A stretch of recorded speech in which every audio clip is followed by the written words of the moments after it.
Welcome back. بات ہو رہی ہے پی ڈی ایم تحریک کی، اور پی ڈی ایم تحریک کی اگر ہم بات کریں تو اس وقت جو ہارڈ لائن لے رہے ہیں وہ ہیں مولانا فضل الرحمان صاحب اور نواز شریف صاحب. نواز شریف صاحب ریڈ لائن کراس کر رہے ہیں، نظریاتی ہو گئے ہیں. وہ کسی دور میں وہ اسٹیبلشمنٹ کی اگر ہم بات کریں تو پرو اسٹیبلشمنٹ تھے، اور ان کی جو بنیادیں ہیں وہ بھی چونکہ وہ ضیاء الحق صاحب کے بڑے چہیتے تھے. لیکن اب کیا ہوا کہ وہ نظریاتی ہو گئے مفادات کی خاطر یا پاکستان کی خاطر. دوسری طرف اگر ہم مولانا فضل الرحمان صاحب کی بات کریں تو وہ بھی ایکسٹریم ہیں، چونکہ آج کل وہ اقتدار میں نہیں ہیں. آصف علی زرداری صاحب مفاہمت کے بادشاہ سمجھے جاتے ہیں آج کی سیاست کے، تو وہ اس وقت بڑے نپے تلے پتے کھیل رہے ہیں، اور خاص طور پہ اس وقت پی ڈی ایم کی جو ڈرائیونگ سیٹ ہے صحیح معنوں میں ان کے پاس ہے. خلیل صاحب کس طرح دیکھتے ہیں؟ تحریکیں بڑی چلیں، آپ ان تحریکوں کا حصہ بھی رہے، پی این اے کراچی سے جنم لیا، بیانی ابھی اگر ہم دیکھیں آج کل تو پی ڈی ایم تحریک ہے، بظاہر ان کا کوئی ایجنڈا ہمیں نظر نہیں آ رہا سوائے اس کے کہ وہ پچھلے 4 مہینوں میں انہوں نے ہر دفعہ اپنا ٹارگٹ جو ہے وہ تبدیل کرتے ہیں. کبھی وہ کہتے ہیں کہ ہم وزیر اعظم کو گھر بھیجیں گے، پھر وہ کہتے ہیں ہم انتخابات میں نہیں جائیں گے، لیکن وہ ہم دیکھتے ہیں کہ انتخابات میں بھی جاتے ہیں. یعنی 4 سے 5 یو ٹرن تو وہ خود لے چکے ہیں، کہ وہ وزیر اعظم کو یو ٹرن وزیر اعظم کہتے ہیں. تو اس بیانیے کی سیاست کو کس طرح دیکھ رہے ہیں آپ؟ دیکھیے، اب 5-6 پارٹیاں جب بیٹھتی ہیں جی تو اس میں یہ کہا جاتا ہے کہ بھئی سب کا ایک متفقہ فیصلہ ہو تو وہ مانا جائے گا. صحیح. اب پی ڈی ایم والے بیٹھ کے بات تو کرتے ہیں، لیکن کہیں پیپلز پارٹی اس کو ڈیفائی کر دیتی ہے، کہیں مسلم لیگ کہتی ہے کہ نہیں جی یہ ہمیں سوٹ نہیں کرتا، اور کہیں مولانا صاحب جو ہیں وہ اپنا مسجد کی اور مدرسے کی آڑ میں اس کو غیر شرعی فرما دیتے ہیں. تو کیسے اس چیز کا وہ ہوگا کہ کیسے اس کو عمل کریں گے؟ ٹھیک. پیپلز پارٹی کہتی ہے کہ نہیں جی ہمیں یہ منظور نہیں ہے یہ چیز، صحیح. تو دوسری طرف مریم نواز کہتی ہیں کہ ہمیں یہ سوٹ نہیں کرتا. ٹھیک ہے. اب پرابلم یہ ہے کہ نواز شریف صاحب لندن جا کر بیٹھ گئے ہیں، صحیح. تو اب نظریات ان کے ٹھنڈے ہو گئے ہیں کیونکہ موسم بھی موسم اچھا بھی ہے. ٹھنڈا ہے وہاں پہ. پھر ان پہ الزامات اتنے بڑے ہیں صحیح.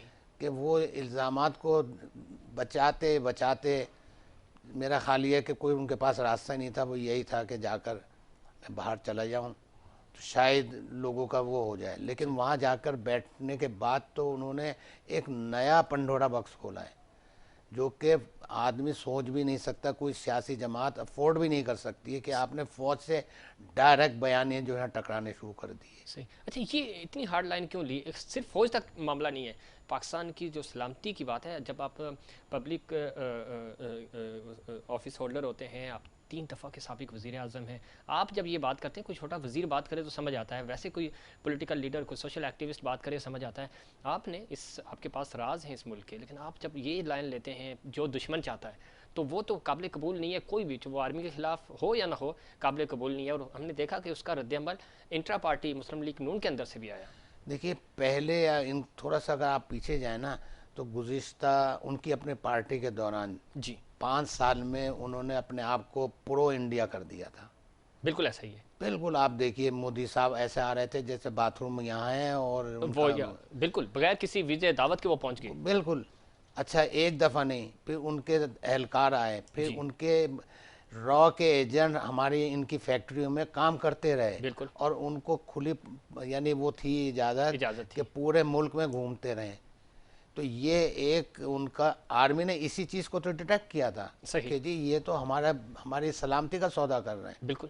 اور اب جا کر وہ دام لگا رہے تھے. صحیح. وہاں بیٹھنے کے بعد انہوں نے دیکھا کہ جی عوام جو ہے مجھے کتنی پذیرائی پذیرائی مل رہی. ملتی ہے. ٹھیک ہے. تو بدقسمتی ان کی یہ ہے کہ پذیرائی نہیں ملی، کیونکہ لاہور ہو، پنجاب ہو، وہ دیکھیں نا فوج کا میجارٹی ہے وہیں سے، اسی صوبے پنجاب سے. سے ایسا ہی ہے. دوسرا ہے کے پی کے. پی کے. تو وہ کیسے برداشت کریں گے فوج کو، جبکہ اس شخص سے کہ جو کہ خود ان کی گود سے نکل نکلا ہوا ہے. کر پہلوان ہوا ہے. صحیح. دیکھیں نا کون تھے ضیاء الحق سے پہلے جو لاہور کے وہ تھے جنرل کیانی صاحب. نہیں، مارشل ایڈمنسٹریٹر تھے، کیا نام تھا ان کا، جب ضیاء الحق صاحب آئے تھے ان کا انہوں نے گھر بنایا تھا. صحیح. تو انہوں نے ملوا دیا جنرل صاحب سے. صحیح. تو یہ ان کی تو خود پیداوار ہے. بالکل ایسا ہی ہے. تو جب آپ کس طرح سے میری آج تک سمجھ میں نہیں آیا. یا تو دماغ کی کوئی ایسی چیز ہلی ہے کہ جو بندہ اپنے آپے سے بالکل بے آپے ہو جائے کہ ڈائریکٹ اپنے محسنوں کے اوپر اٹیک کرے. اقتدار کا لالچ کہتے ہیں اس کو، اس حد تک لے جاتا دیکھیے ہے. اقتدار کا لالچ بھی تو جس راستے سے گزرتا ہے اس میں فوج تو سب سے پہلے برج ہے. ٹھیک ہے، تو جائیں گے کیسے؟ جائیں گے کیسے؟ آپ نے تو پہلے اب ایم کیو ایم کی تباہی کی وجہ کیا ہے؟ یہ ان کے بیان ہیں. ان کے بیان آئے. اگر ان کے بیان اتنے نہ آتے تو وہ آج بھی کراچی پر الطاف حسین صاحب وہ کر رہے ہوتے، رول کر رہے ہوتے. لیکن جب آپ نے ڈائریکٹ ٹکر لینی شروع کر دی، ڈائریکٹ آپ ہندوستان کی گود میں بیٹھ گئے، ڈائریکٹ آپ نے ان کے راگ الاپنے شروع کر دیے، تو یہ تو کوئی بھی محب وطن نہیں برداشت کرے اور برداشت کرنا بھی نہیں چاہیے. دوسرا سر، خاص طور پہ پی ڈی ایم کی اگر ہم بات کریں، لیکن اس سے بڑا ایشو آج کل براڈ شیٹ معاہدہ جو کہ اس وقت کہا یہ جا رہا ہے کہ پاکستان کی بدنامی کا سبب بن رہا ہے. مشرف صاحب کے دور میں آپ کو یاد ہوگا اس وقت یہ معاہدہ کیا گیا.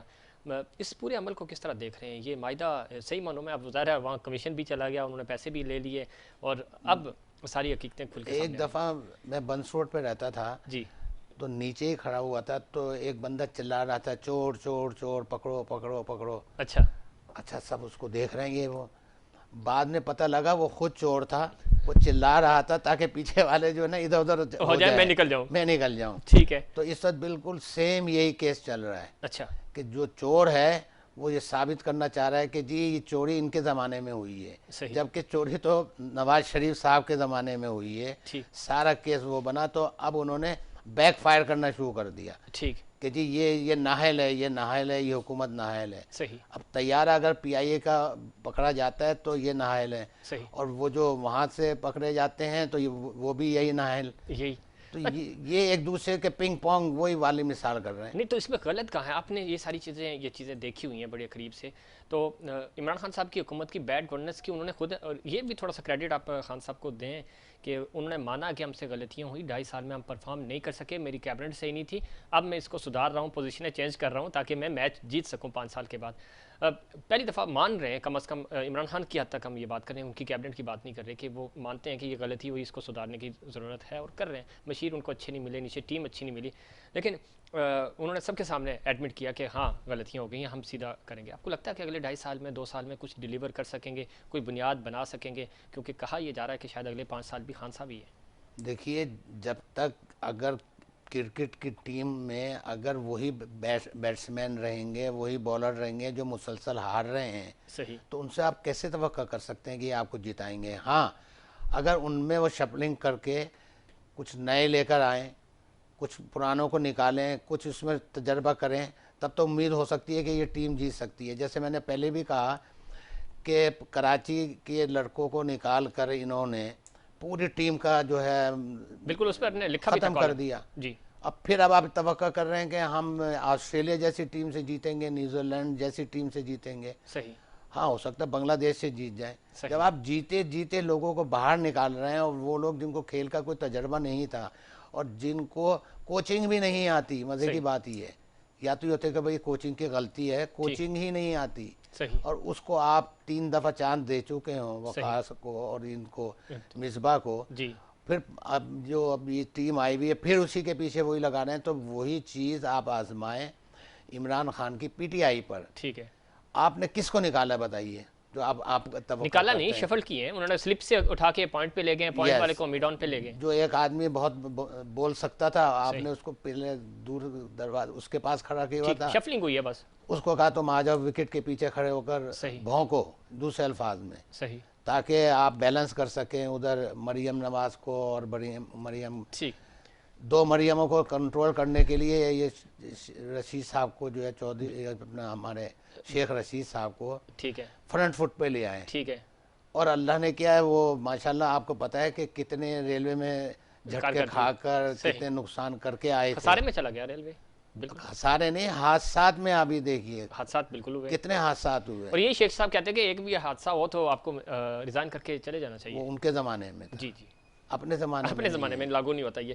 تو آپ کو نہیں لگتا کہ یہ 2.5 سال میں کچھ پرفارمنس جب ہوگی؟ تک ٹیم نہیں تبدیل ہوگی، دیکھیں نا میں نے آپ کو کہا کہ تبدیلی جب تک تبدیلی اندر سے نہیں آئے گی تو باہر سے کیسے تو ہو سکتی صحیح. ہے. اچھا دوسرا یہ کہا جا رہا ہے، اور آپ ان تھنک ٹینکس کا حصہ بھی ہوتے ہیں، ہائی پروفائل میٹنگز میں آپ بیٹھتے بھی ہیں، لوگوں سے آپ کے اچھے تعلقات بھی ہیں، لگتا ہے آپ کو کہ شاید اگلے 5 سال بھی ان کو ملنے والے ہیں؟ اللہ نہ کرے. میں تو کہتا ہوں تجزیہ کیا کہتا ہے؟ یہ تو دیکھیں آپ کی وش ہو سکتی ہے، ہماری دیکھیے ہو سکتی ہے. وہ تو کل تو کوئی بھی کچھ نہیں کہہ سکتا، یس. لیکن یہ میں کہہ سکتا ہوں کہ اگر اگلے 5 سال ملے ٹھیک. تو جب اس 5 سال کا نتیجہ ایسا نظر آ رہا ہے بظاہر، تو اگلے 5 کا کیا ہوگا؟ صحیح.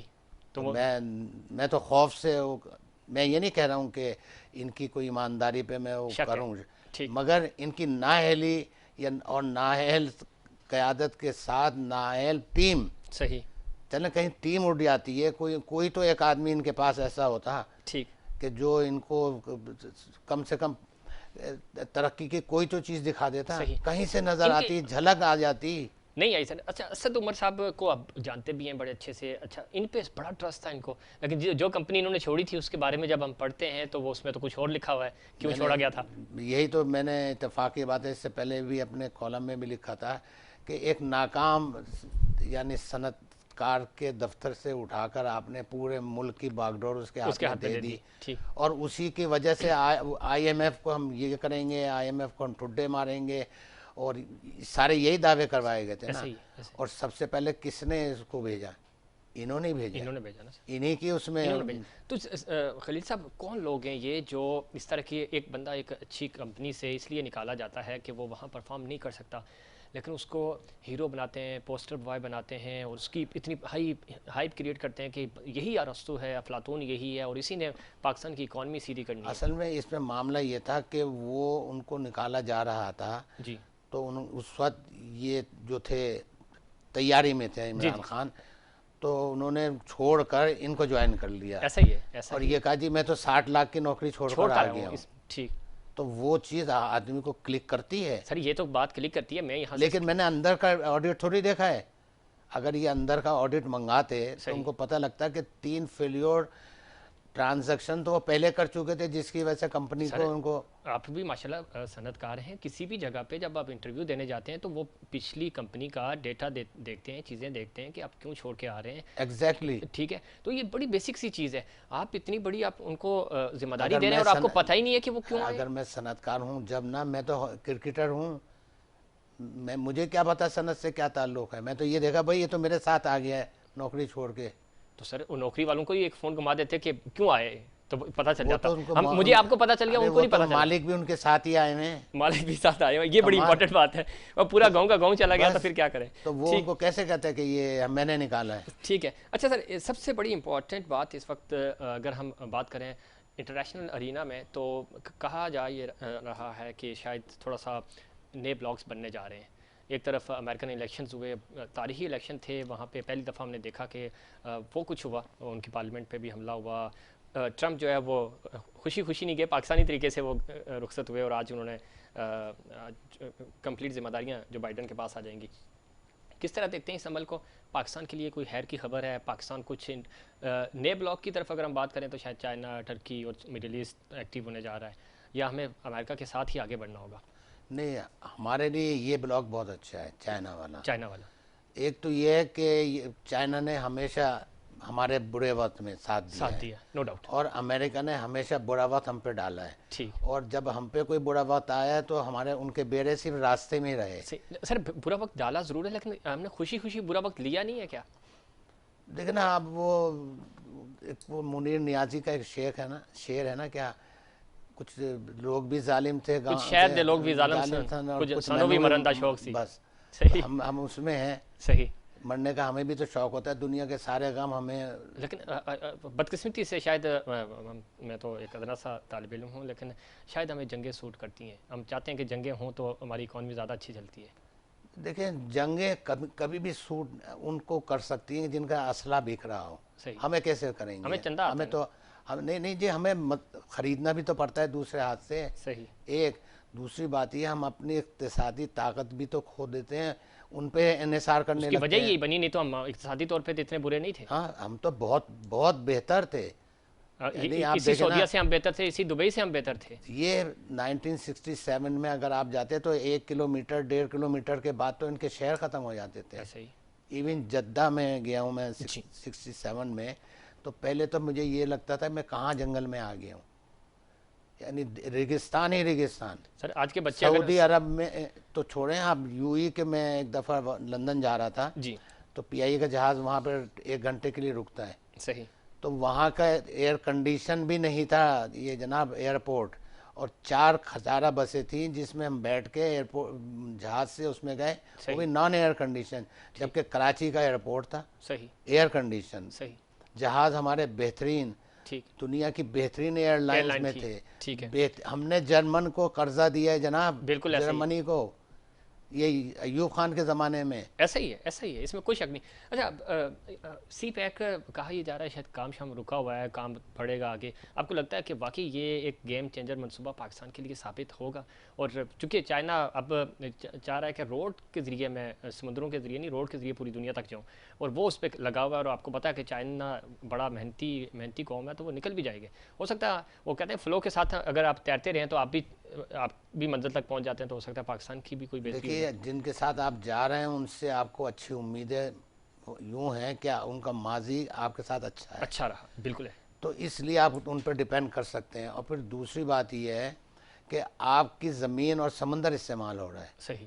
تو آپ کو تو الٹیمیٹلی فائدہ پہنچنا ہی پہنچنا ہے، کیونکہ سمندر بھی نہیں اٹھ سکتا اور آپ کی زمین بھی نہیں اٹھ سکتی. نہیں اٹھ سکتی. مگر اب وہ فائدہ ان کی جیب میں جاتا ہے، وہ جو صاحب اقتدار ہوتے ہیں، صحیح. یہ عوام کو ملتا ہے. یہ ایک بات کی کہانی ہے. بالکل. سر چونکہ خارجہ پالیسی ایک ایسا سبجیکٹ ہے، اس پہ تو ایک پورا پروگرام بنتا ہے، لیکن جاتے جاتے میں چاہوں گا کہ خاص طور پہ وزیر اعظم جناب عمران خان صاحب کی جو اسپیچ تھی، اس کے بعد کہا گیا کہ کشمیر تھوڑا سا ہائی لائٹ ہوا پوری دنیا میں، لیکن دوسری طرف بھارت نے جو 370 اور 35A کے بعد بالکل ہی کشمیر کی حیثیت کو چینج کر کے رکھ دیا. اس پورے عمل میں ہماری ایک تقریر تو بہت اچھی تھی، اس کے بعد جو لابنگ کرنی تھی ہمیں، جو انٹرنیشنل امیج بنانا تھا کشمیر کے حوالے سے، جو اپنے سفیر اور وکیل کشمیر کا بننا تھا، وہ نہیں بن سکے. کچھ دن آپ جمعے کے دن 1-1 منٹ خاموش رہے، اور اس کے بعد ہمیشہ کے لیے خاموش ہو گئے. خارجہ پالیسی پہ ہم کیوں تبدیلی نہیں لا سکے آج؟ وہی نااہل ٹیم. پھر میں آپ سے کہوں گا اگر آپ کے پاس ٹیم اہل ہوگی تبھی آپ آگے بڑھیں گے نا. اگر آپ کے پاس ٹیم، اور پھر آپ ٹیم بدلنے کے لیے تیار. میں آپ کو ایک معمولی مثال دیتا ہوں. میں لاہور جاتا تھا، بڑا صاف ستھرا، میں بلکہ وہ ہوتا تھا کہ کہاں ایک زمانے میں کراچی ہوتا تھا. جی. ابھی مجھے میرے صاحبزاد نے آ کے بتایا کہ جناب اسی طرح کراچی کی طرح روڈوں پہ کچرا پڑا ہوا ہے، اسی طرح لائٹیں جاتی ہیں، اسی طرح گیس کی پریشانی ہے، صحیح. اسی طرح کراچی کی ساری جو چیزیں ہوا کرتی تھیں وہ اب لاہور میں بھی ہونے لگی ہیں. صحیح. وجہ کیا سر؟ صرف آپ نے ٹیم ہی تو چینج کی ہے، تبدیلی لانا تھی نا آپ نے. وسیم اکرم پلس آ گئے وہاں پہ. بس تبدیلی آ گئی نا. ٹھیک. تبدیلی اچھی ہو یا بری ہو، تبدیلی تو تبدیلی ہے نا. اچھا پھر بھی اس پہ تبدیلی پر بھی آپ تبدیل کرنے کے لیے تیار نہیں ہیں. سب سے ٹھیک. بڑی اچھا بات یہاں تو شاہ محمود قریشی کو بڑا اچھا فارن منسٹر سمجھا جا رہا تھا، تو ابھی کبھی پروف ہوا؟ صرف وہ کچھ عرصے کے لیے پیپلز پارٹی میں تھے، صحیح، پھر اچانک بھی وہ پارٹی چینج کر کے ادھر آ آگے. گئے. تو ان کا کوئی ماضی کا کوئی ایسا تجربہ ہے جس میں آپ ان کو کوئی کریڈٹ دے سکیں؟ نہیں، لیکن ان کے بھی بڑا محمود علی قصوری صاحب کے جو صاحبزادے تھے، جی ان کا بے شک ان کے زمانے میں دیکھا کہ واقعی انہوں نے اچھی خاصی سفارت کاری کی. بالکل کچھ اچھا پھر سفارت کار بھی ڈھیلے پڑ جاتے ہیں اگر آپ ان کو ٹائٹ نہ کریں، ٹائٹ نہ کریں. صحیح. وہ اپنے کام میں لگے رہتے ہیں. ہمارے یہاں تو سفارت کاروں کے پاس اگر کچھ کام نہیں ہے تو اپنا بیگمات کو بچوں کو لے کے گھمانا تو ہے ہی ہے. گھماتے ہیں. لیکن وہی میں کہہ رہا ہوں کہ جو آپ نے کشمیر ڈیسک بنانے کا کہا تھا، نہیں بنا سکے آپ، کشمیر کا مقدمہ انٹرنیشنلی نہیں لڑ سکے، آپ کو سیمینارز کرنے تھے، تھنک ٹینکس میں جانا تھا، لابنگ کرنی تھی. بدقسمتی سے ہمارے یہاں لابنگ کا کوئی سبجیکٹ نہیں پڑھایا جاتا. دنیا بھر میں لابنگ ایک سبجیکٹ ہے، اور اس کی وجہ سے انڈیا ہم سے بہت اچھا ہے لابنگ میں. مانے نہ مانے، لیکن بیسٹ لابسٹ ہیں بھائی، دنیا کے بیسٹ. ایون امریکہ کی دیکھیے نا، آدھی سلطنت لیڈی، جی بالکل نائب صدر، جی. اور کیا آپ کی وہ تو ظاہر ہے جب ان کے لوگ وہاں ہوں گے تو فیصلے بھی ان کے حق میں آئیں گے. ایگزیکٹلی. اب تو آپ کو اور خطرہ ہے. تو سر تھنک ٹینکس اگین اس طرف آؤں گا، چونکہ آپ کی جو سٹنگ ہے، آپ کی جو بات ہے وہ وہاں تک پہنچتی ہے، آپ لکھتے بھی ہیں، بولتے بھی ہیں. تو کیا وجہ ہے کہ ہمارے جو تھنک ٹینکس ہیں پاکستان میں بھی، ان تھنک ٹینکس کی پالیسی میکنگ میں کوئی کردار نہیں ہے, ان کی کوئی سنتا نہیں ہے, یا ان کی میں سجیشنز نے کی کہا کوئی جب ویلیو؟ مایوسی ہر طرف پھیل جاتی نا صحیح. تو لوگ جو ہے نا پھر اس کو کہتے ہیں بھائی یہ تو انہوں نے سننا ہی نہیں ہے. ٹھیک. اچھا سنائے اس کو جو جس کے پاس عقل ہو, صحیح. جو ملک کے معاملات میں سوائے دھرنوں اور نعروں کے کچھ نہ کر سکے, صحیح. جو ہم نے دیکھا ہے, اور یو ٹرن کے صحیح. معذرت کے ساتھ, تو پھر اس سے ہم کیا توقع کریں گے؟ کیا میں اپنی انرجی کیوں ضائع کروں کیوں گا؟ ضائع کروں گا؟ ٹھیک. یہ تو آپ نے بلایا تو میں نے آ کے آپ کو اتنی وہ کہ ادروائز میں مجھ سے کوئی بحث کرتا ہے, میں کہتا ہوں یار ٹائم کرنا بیکار ہے. ہاں آپ انتظار کریں کوئی اچھا آپ کا حکمران آئے صحیح. جس کے پاس عقل ہو صحیح. اور لیکن جس کے سر پاس ٹیم بھی ہو. چونکہ وقت ختم ہو گیا, لیکن اچھا حکمران کیسے آئے گا سر؟ ہم نے بڑی امیدیں لگائی تھی, کراچی کے عوام نے بڑا ووٹ صرف دیا. ایک طرح سے, جی. جب تک آپ اپنے پوری 22 کروڑ کی آبادی کو پڑھائیں گے نہیں. دیکھیے ماؤ زے تنگ نے بڑی اچھی بات کہی تھی جب وہ آئے تھے, انہوں نے کہا تھا ایچ ون ٹیچ ون, صحیح. ہر آدمی ایک ایک پڑھائے گا. تو آج صحیح. دیکھیے ان کی قوم ہو گئی. پھر ان سے انہوں نے کہا کہ جی ہم نے ووٹ کا اختیار صرف اس صحیح. کو دیا ہے کیوں وہ جو کہ پڑھا لکھا ہے. ٹھیک ہے. ان سے پوچھا یہ آپ کو کیسے پتہ؟ انہوں نے کہا آپ کے نبی نے کہا کہ ایک پڑھا لکھا اور ایک جاہل برابر نہیں ہو سکتے. ایسا تو ہی. جب آپ غیر پڑھے لکھے سے ووٹ کے وہ کریں گے اور ہمارا مقابلہ کریں گے پڑھے لکھوں سے, تو ہماری تو شکست ہی شکست ہے. آپ سب سے پہلے تعلیم کی طرف وہ کریں. اس میں 10 سال جو انہوں نے کہا تھا صحیح. کہ میں اپنے گورنر ہاؤس کو یونیورسٹی بناؤں گا, کہاں کیا ہوا؟ نہیں بنی یونیورسٹی, دیوار گر گئی, یونیورسٹی نہیں بنی. ٹھیک. تو بہت شکریہ خلیل احمد نینی تال والا صاحب, آپ نے پروگرام میں وقت دیا, اور خاص طور پہ ان کا جو آخری پیغام بڑا امپورٹنٹ ہے, اور ہمیں سوچنا ہوگا خاص طور پہ اگر ہم سندھ کی بات کریں تو سندھ میں ایجوکیشن بالکل بھی نہیں ہے, اور پورے پاکستان میں ہی تعلیم کا نظام تباہ ہو کر رہ گیا. تعلیم تعلیم اور تعلیم ہی اس مسئلے کا حل ہے. اچھے لوگ سامنے آئیں گے تو پاکستان کی قسمت بدلے گی, پاکستان کی اکانومی بھی صحیح ہوگی, اور پاکستان دنیا میں اپنا امیج بھی بہتر کرے گا. یہ تھا ہمارا آج کا پروگرام. امید کرتا ہوں دیگر پروگرامز کی طرح آج کا پروگرام بھی آپ کو پسند آیا ہوگا. مجھے اور انسائیڈ پاکستان کی پوری ٹیم کو دیجیے اجازت. اللہ نگہبان.